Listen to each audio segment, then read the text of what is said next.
Hey, here we go with another episode of the Fat Guy Podcast. This is one guy's journey to lose weight after being fat his entire life.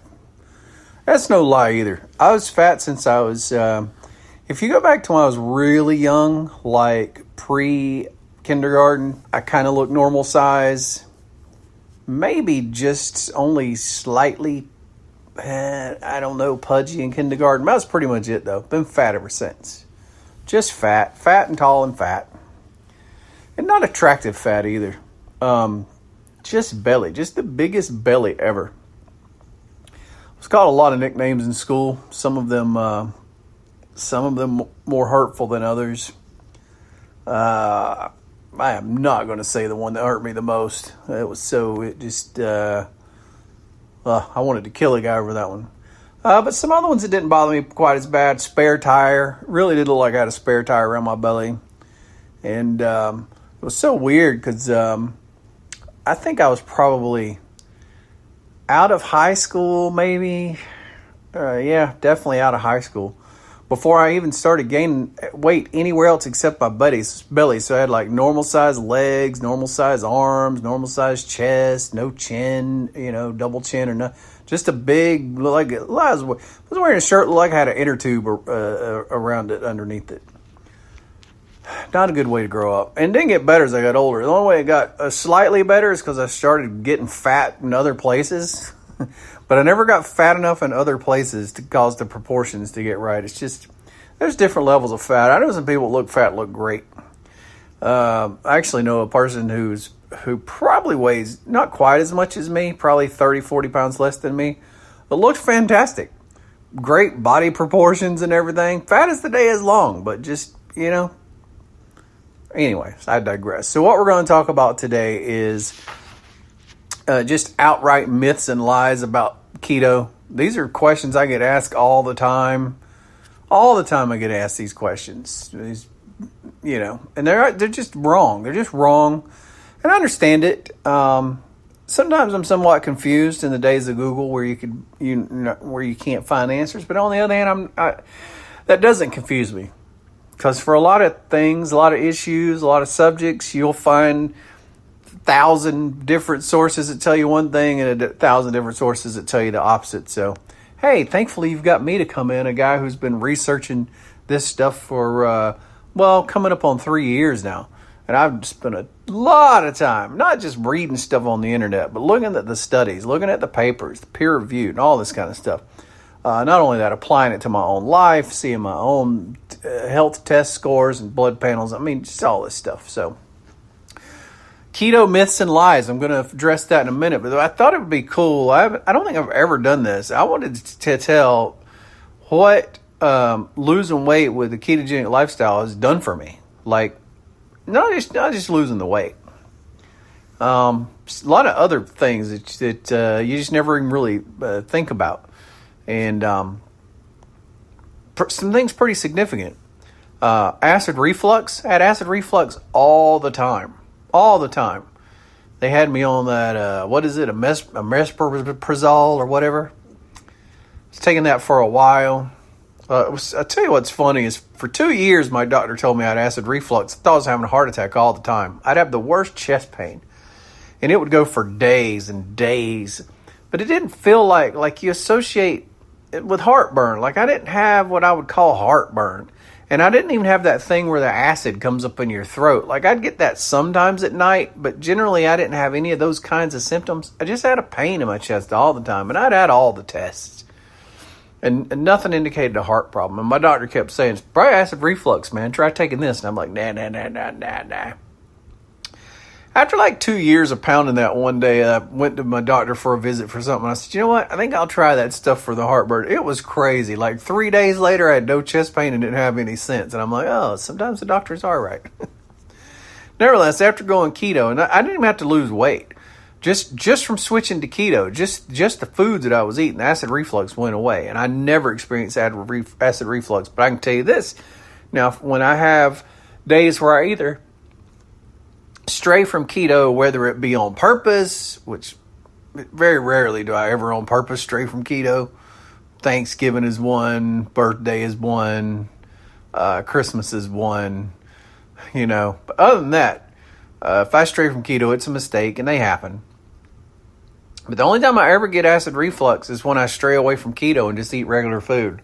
Well, I can eat some carbs, and that acid reflux will be right back. It'll be like with a vengeance. So pretty significant that reversed. Sleep apnea. I was sleeping on a CPAP machine. CPAP machine saved my life. I was so bad I'd fall asleep at red lights. I remember I was back in radio, and I'd go in the production room. I'd get off the morning show at whatever, 10 o'clock in the morning. Then you go check email, and you do this, you do that, and then the production director would say, "Hey, we need you to cut these commercials or whatever." And at that time, we all had our specific time of the day for the production room, and mine was 12 to 1 was my production time. And I'd go in the production room, which is just a little room by yourself, with sliders and mixers and speakers and sound effects CDs and all this stuff. It's just you in a little room, like an 8x8 room or whatever. And the next thing I know, literally, I'd be waking up an hour later. Like, I wouldn't know when I fell asleep or how I fell asleep. I'd just go unconscious. And then I'd leave home, and I'd stop at a red light, and the next thing I'd know, people would be blowing, behind me, blowing the horn at me. I'd be falling asleep. So one day, the doctor says, we just need you to do a sleep test, man. And I'm like, yeah, whatever. Which is really bizarre, doing the sleep test, because I was doing a morning show, which meant I had to be up at the radio station at 5 a.m., and that didn't fit in with their plans because they wanted you to sleep all the way over to like 6 or something. I'm like, look, it's just going to have to cut it shorter. Anyway, I don't know why I'm getting into all that. CPAP changed my life. Losing the weight changed my life more. And again, it happened before I lost a lot of the weight, just changing the foods. The standard American diet, which most everybody eats, which is high in carbs and high in fat. It's high in both. Higher in carbs, but still fat. You're mixing the two. It's so inflammatory. It just causes so much soft tissue inflammation, joint pain, ankle pain. And that's a lot of what sleep apnea is from. It's soft tissue inflammation, back of the throat, flap closes, and et cetera, et cetera. Nevertheless, it just went away. I haven't slept with a CPAP machine in years. I had severe eczema. It was around I tell you where the worst part was in my ears. Like, my ears would get dry and crusty, and it was it disgusted me so bad. And behind my ears and above my ears, and then it started coming down the side of my face. And the doctor gave me all these creams, and I was taking some pills and creams. I mean, nothing fixed it. Nothing. I went keto. I would say within 2 months, that stuff was gone, and it hasn't been back. And I did a lot of studying on it, and it was the high-quality saturated fats that did it. I mean, your skin is literally drying out. You need this. You need collagen, stuff that you can only just get from high-quality fats. And the carbohydrates really messed that up. Haven't had a problem with it since. I'm saving the best for last. Knee and back pain. Don't get me wrong, I still get back pain. Just because I'm big and I'm tall, people who say they wish they were tall, you really don't. You don't. You wish you were average size. I don't know if you know what a fulcrum is, but a fulcrum is where you get a point of leverage, where something bends or breaks or whatever like that. When you're really tall, the fulcrum point at your back causes you, when you bend, to there's just all this added exerted pressure and the leverage and all. It's just not good for your back to be really tall. It's just not. I don't like it. You know what I wish? I wish I was like 5'11", 6 foot. That's what I wish. But I digress. That all got much less or completely went away. The knee pain, for the most part, completely went away. Still have it every now and then. But I had knee pain every day. And then here's one of the craziest ones. My right knee, or not right knee, my right thigh, just above my knee, that big thigh muscle, not necessarily the muscle, I don't guess, but that area, had been numb for a decade. When I say numb, it's not the exact description. It's hard to describe. Like, if I put my finger on it and push, like, I could feel it. If I push hard, I could feel it. But it's slightly numb, and it would tingle. and then it would go through these phases where the skin would just feel like it was burning and on fire. I didn't realize this until after it went away. What it was neuropathy. That's what it was. A lot of people get it in their feet, diabetics, type 2, well, all kinds of diabetics get it in their feet, bottom of their feet, fingers, extremities. I had it in my thigh, and I never knew what it was until after it was gone, but I had it for a decade. That knee it was just crazy, and I'd tell the doctor, not my knee. I don't know why I keep saying knee. My thigh is just numb. It's like 80% numb, I'd tell him. And sometimes it burns like it's on fire. And it's, I thought I had a pinched nerve or something. Anyway, went keto. I'd say it probably took 6 months maybe before that was gone. But it was gone. After 10 years of something and it being gone was crazy. Just crazy. So, in addition to the weight loss, that's just some of the things that keto did for me. So, keto myths. We're going to move through these rather quickly. And I'm going to address the biggest one first. This is the scariest one. It's probably not the one I hear the most, but it's the scariest one. You're talking about that ketoacidosis? Don't that kill you? So people, when you do a ketogenic diet, your body gets to a level of ketosis. And some people have heard about ketoacidosis. And they're not the same thing. They're not even close to being the same thing. So ketosis is a state where your body is converting from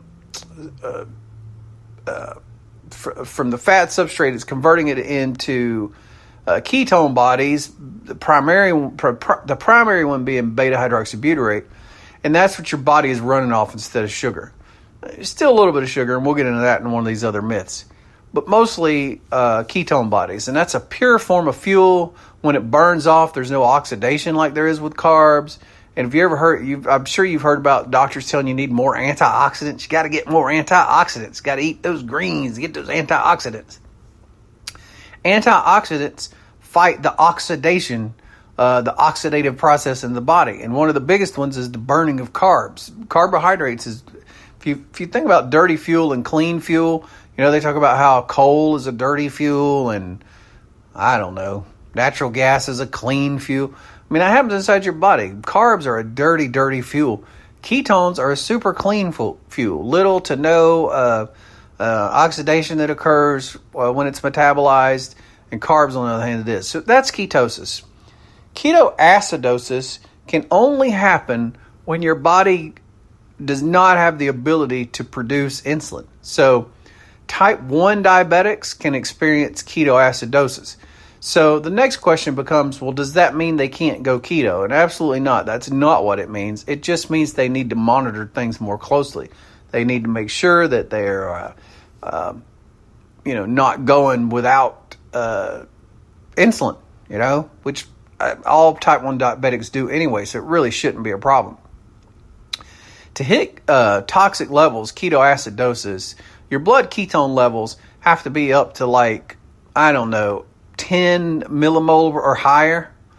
And I'd say, and I have a blood ketone meter that I bought. I don't advise you do this. You don't really need it to do a ketogenic diet. I just like to experiment and test and document things. I'm obsessive about it. So I bought one. The strips for it is very expensive. But let me tell you about your ketone levels, how high they get. When you have the ability to produce insulin, ketoacidosis is not a problem. It's just not going to happen. So like I said, remember, ketone levels need to get way on up there, 8, 9, 10 millimolars or higher. So the highest way that you can get ketone levels is by not eating anything, because you're not consuming anything. So your body is forced to 100% run on ketones. So that's fasting. The highest I've ever gotten my ketone levels was on a 9-day fast. On the 9th day of my fast, my blood ketone levels had hit a 4.8. That was the highest that they got. When in standard ketosis for me, mine ranged between 0.5 and 1. Sometimes if I do a little bit more extended intermittent fasting and stuff while I'm doing keto, they'll get up to 1.5 maybe. But between 0.5 and 1.5 is the average. That ain't anywhere in the ballpark of ketoacidosis. If your body can still produce insulin, you don't have to worry about ketoacidosis. If you're a type 1 diabetic and your body can't produce ketones, there is a risk of ketoacidosis, but you're unlikely to ever see it if you stay on top of checking your blood sugar and doing your insulin right, and making sure you're getting some insulin production, not production because your body can't produce it, but exogenous insulin or whatever, in whatever form it is. So it's just to spell that right off the bat. And that leads into your brain and your body can't live without sugar, man. Your brain runs off glucose, man. Well, some partial truth to that.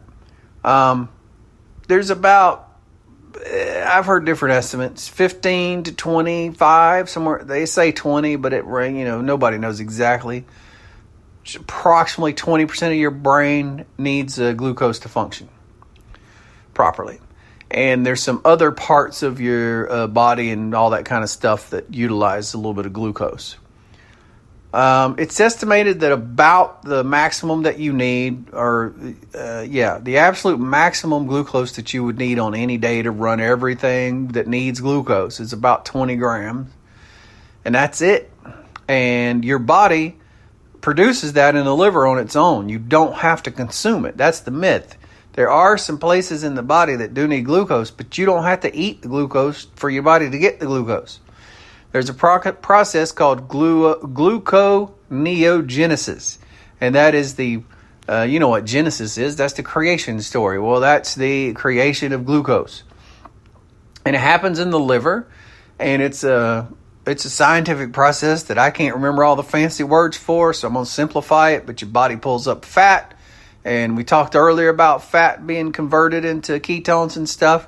But your body has the ability to pull out certain substrates and convert it into glucose. And so this gluconeogenesis. And your body is more than capable of producing enough glucose internally. It's designed that way. You come prepackaged. You come prepackaged ready. There's nothing else needed for that.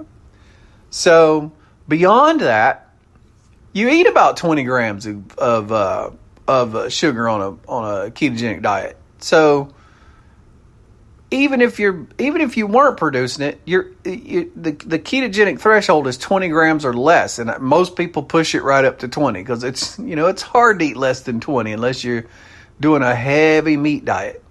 But once you throw the vegetables in there and you're eating the vegetables and stuff like that, you're going to hit the 20. That's just all there is to it. So you're getting the 20 grams, and your body doesn't even have to worry about making it. It still can. It probably still does make a little, but you're fine. It's just a ridiculous thing. Have you ever heard the phrase essential fatty acids? Ever heard that? There's certain things that your body needs that are essential. It's required. In other words, you have to consume it. This applies to both fats and proteins. They both have essentials in them that you must consume. There's no way around it. You would get sick and you'd eventually die if you didn't get them. So fats and proteins you have to eat. Carbohydrates you don't ever have to eat. There is no essential carbohydrate.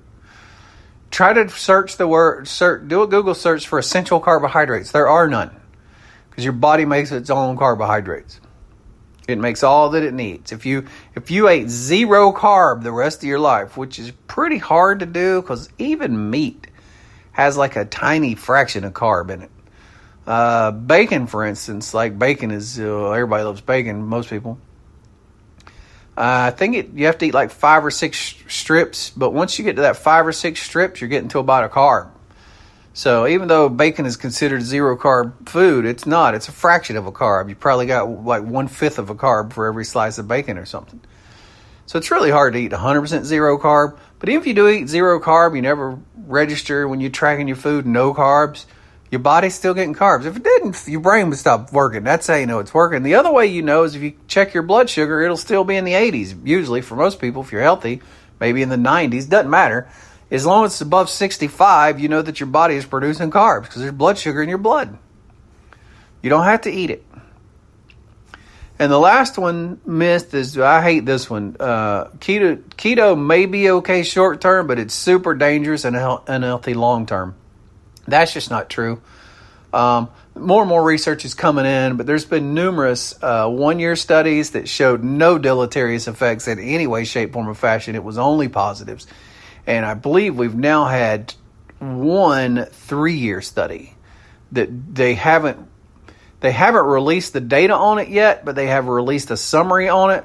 And in the summary, they allude to the fact they concluded there was no deleterious effects to a 3-year ketogenic diet. It was all positives. All the side effects, anything that occurred as a result of eating, everything was positive. All positives. So if you were on the fence about eating ketogenic, I hope that helps you. And the last thing I would tell you is, when you put a phrase on something or a term or you name something that makes it sound scary, just think of it like this. When you're eating a ketogenic diet, you're just cutting out horrible stuff for the most part. You're cutting out cupcakes, you're cutting out cakes, you're cutting out Coca-Cola, Dr. Pepper, Mr. Pibb, Sprite. You're cutting out all these gobs of sugar. And then you're also cutting out bread and pasta. And you can get more in depth than that, but that's basically it. You're eating high quality meats and vegetables. So don't think of it in terms of a name or a word that sounds scary. If you just tell somebody, oh yeah, I'm concentrating on eating, healthy meat and vegetables, they'd be like, oh, that sounds great, man. But if you told them I'm going to eat keto, they're like, oh God, that's going to kill you. Keto, that's a horrible diet. So, what's a good keto meal? Some grilled chicken, some broccoli. Maybe you should drizzle a little butter over the broccoli, but that's basically a good lunch right there. Some grilled chicken. I mean, come on. What's so deadly about that? I want to eat me some high quality meats and concentrate on getting good vegetables in it. What? That's dangerous, man. No, that's the way humans have always eaten until this world of highly processed food where they started shoving all this garbage down our throats. There's nothing dangerous about keto. You're going to be fine.